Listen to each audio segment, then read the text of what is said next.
हमारा टॉपिक है electric dipole in a uniform two dimensional electric field. तो अभी तक हम लोग एक्सेल लाइन पर निकाल चुके हैं, इक्वेटोरियल लाइन पर निकाल चुके हैं। आज हम ये देखेंगे कि अगर एक डाइपोल, ये ए बी एक इलेक्ट्रिक डाइपोल है, अगर उसे यूनिफॉर्म इलेक्ट्रिक फील्ड में, ये जो एरोज मैंने यहाँ पर ड्रॉ करें ये यूनिफॉर्म इलेक्ट्रिक फील्ड को रिप्रेजेंट करें, तो अगर एक डाइपोल को आप इस यूनिफॉर्म इलेक्ट्रिक फील्ड पर किसी पर्टिकुलर एंगल, जैसे कि हमने यहाँ पर थीटा रखा है, थीटा पर रखेंगे तो उस डाइपोल पर क्या फ़र्क पड़ेगा, कितनी इलेक्ट्रिक फील्ड निकल के आएगा, क्या टॉर्क निकल के आएगा, वो हमें यहाँ पर निकाल के बताना है। ठीक है, तो इसके लिए आपको देखना पड़ेगा force on charge plus q at A और force on charge plus q minus q at B. इस वाले पर ए पॉइंट पर इस इलेक्ट्रिक फील्ड की वजह से और बी पॉइंट पर इस इलेक्ट्रिक फील्ड की वजह से कुछ ना कुछ फोर्स लग रहा होगा, जिसे कि हम जानते हैं F is equal to Q E की वजह से। तो इस पर जो चार्ज बनेगा, ये मैंने एरो का साइन दिखा रखा है, ये इसको एंटी क्लॉकवाइज डायरेक्शन में घुमाने की कोशिश करेगा और यहाँ पर ये फोर्स इसको कैसा क्लॉकवाइज डायरेक्शन में घुमाने की कोशिश करेगा। तो यहाँ पर भी हमें फोर्स की वैल्यू मिल चुकी है इस डाइपोल की वजह से और यहाँ पर भी। तो नेट फोर्स, तो ये तो हमें दो फोर्सेज मिले, अब हमें नेट फोर्स निकालना है। तो जो नेट फोर्स होगा जो ए बी पर लग रहा है वो कितने के बराबर है, जीरो के बराबर। क्यों है जीरो के बराबर, क्योंकि एक की वैल्यू है प्लस क्यू ई और एक की वैल्यू कितनी है माइनस क्यू, दोनों कैंसिल हो जाएंगे तो नेट फोर्स कितना लग रहा होगा, जीरो।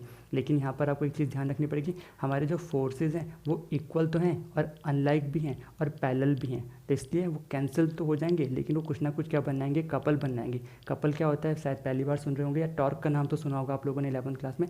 तो टॉर्क का मतलब होता है कि जैसे आपने यहाँ पर डाइपोल रखा हुआ तो इलेक्ट्रिक फील्ड इसको रोटेट कराने की कोशिश करेगा और इलेक्ट्रिक फील्ड में लाने की कोशिश करेगा, उसकी डायरेक्शन में लाने की कोशिश करेगा। तो अब उसी टॉर्क को हम लोग क्या करना चाहते हैं, फाइंड आउट करना चाहते हैं। तो यहाँ पर टॉर्क का सीधा सा फॉर्मूला है हमारे पास, force into arm of couple.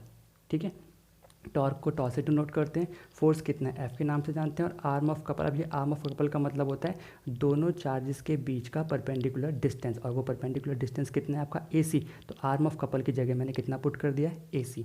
Next step में इस ए सी की आपको वैल्यू निकालनी पड़ेगी। अब आप ध्यान से देखेंगे ये पूरा का पूरा एक ट्रायंगल बन रहा है ए बी सी, यहाँ से किसकी वैल्यू निकालनी है, ए सी की वैल्यू निकालनी है साइन थीटा की टर्म्स में। तो वो ऑटोमेटिकली कितना निकल के आएगा, ए बी साइन थीटा। तो F into A B sine theta value आएगी, ए बी की वैल्यू फिगर में आपको नज़र आ रही है वो 2a के बराबर है, तो उसे हमने यहाँ पर पुटअप कर दिया, एफ की जगह एफ, ए बी की जगह 2 है और साइन थीटा ही है।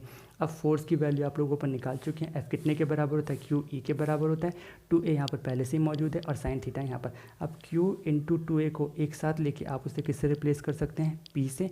ई वहाँ पर पहले से ही और साइन थीटा मैंने यहाँ पर मेंशन भी करा है, q इंटू 2a किसके बराबर है, p के बराबर। और इस वैल्यू को तो अपने दिमाग में बैठा लो क्योंकि ये कई बार न्यूमेरिकल्स में भी आएगी और एक्सप्रेशन में तो आप यूज़ कर रहे हैं, देख ही रहे हैं। तो फाइनली यहाँ पर ये तो आया मैग्नीट्यूड फॉर्म में। अगर आपको पूछा जाएगा कि टॉर्क की वैल्यू वेक्टर फॉर्म में लिखो, तो हमें पता है कि साइन थीटा को जब भी हटाते हैं उसके बीच में क्या आता है, क्रॉस प्रोडक्ट आता है। तो टॉ की वैल्यू यहाँ पर कितना आ जाएगी, tau is equal to p cross E. तो ये था आपके पास डाइपोल को जब हम यूनिफॉर्म इलेक्ट्रिक फील्ड पे रखते हैं तो उसमें कितना टॉर्क लगता है उसका एक्सप्रेशन। ठीक है, तो जो टॉर्क हमने अभी निकाला उससे कुछ स्पेशल केसेस भी होते हैं। तो अगर थीटा आपके पास कितना है, 0 डिग्री है, तो आप उसी पर्टिकुलर फार्मूला में रखिए, tau is equal to P sine theta में थीटा की जगह 0 रखेंगे तो पूरी की पूरी वैल्यू ही कितनी हो जाएगी, 0। और जब टॉ की वैल्यू 0 आती है तो उसे हम जानते हैं कि हमारा डाइपोल कैसी इक्विलिब्रियम में या कैसी कंडीशन में, स्टेबल इक्विलिब्रियम की कंडीशन में है। नेक्स्ट हमारे पास है, अगर थीटा 90 डिग्री के बराबर होगा तो वैल्यू क्या होगी, तो जब साइन 90 पुटअप का तो साइन 90 किसके बराबर होता है, 1 के बराबर, और टॉर्क की वैल्यू कितनी आ जाएगी, पी ई। इस केस को बोलते हैं कि हमारे जो डाइपोल है वो कैसा है, मैक्सिमम कंडीशन में, यानी कि मैक्सिमम टॉर्क वहाँ पर उस समय उस पर लग रहा होगा। और नेक्स्ट आपके पास है थीटा अगर 180 डिग्री के बराबर होगा तो जब इसकी वैल्यू को आप लोग फॉर्मूले में पुटअप करेंगे तो आप देखेंगे डाइपोल कैसा होगा, अनस्टेबल इक्विलिब्रियम में होगा। अब इसी फॉर्मूले पे बेस्ड मैं आपको एक सैम्पल प्रॉब्लम करा के दिखाता हूँ। यहाँ पर यह है आपके पास कि दो चार्जेस हैं जिनकी की वैल्यू आपको दे रखी है 1000 माइक्रो, ये प्लस माइनस का मतलब होता है Q1 और Q2 जो आपको बता रहे, ठीक है। 1000 माइक्रो कूलम में are separated by 2 mm distance, 2 mm उनके बीच का डिस्टेंस दे रखा है। The dipole so formed is held at an angle of 30 degree with a uniform electric field of 15 into 10 की पावर 4 न्यूटन पर कूलम। और उस डाइपोल को हमने कितनी इलेक्ट्रिक फील्ड में रखा हुआ है, 15 इंटू 10 की पावर 4 न्यूटन पर कूलम पर रखा हुआ है, कितने डिग्री पर, कितने एंगल पर, 30 डिग्री पर। तो कितना टॉर्क उस पर लग रहा होगा ये आपको निकाल के बताना है इस क्वेश्चन में। तो गिवन चीज़ें लिखते हैं। सबसे पहले चार्ज की बात करते हैं। चार्ज आपको दे रखा 1000 माइक्रो कुलाम।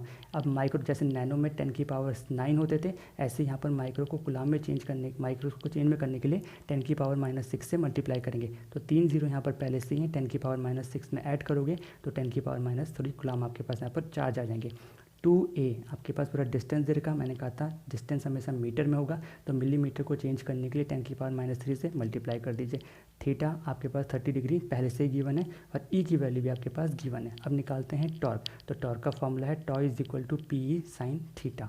टॉर्क, अब p की वैल्यू आपको नहीं पता, लेकिन p को आप लोग लिख क्या सकते हैं, q इंटू 2a लिख सकते हैं। e की जगह e साइन थीटा, q की जगह 10⁻³ 2a का मतलब 2 इंटू 10⁻³, e का मतलब 15 इंटू 10⁴ और साइन थीटा का मतलब साइन 30 डिग्री। सारी वैल्यूज़ को कैंसिल आउट करने के बाद आपके पास टॉर्क की वैल्यू निकल के आएगी 0.15 न्यूटन मीटर।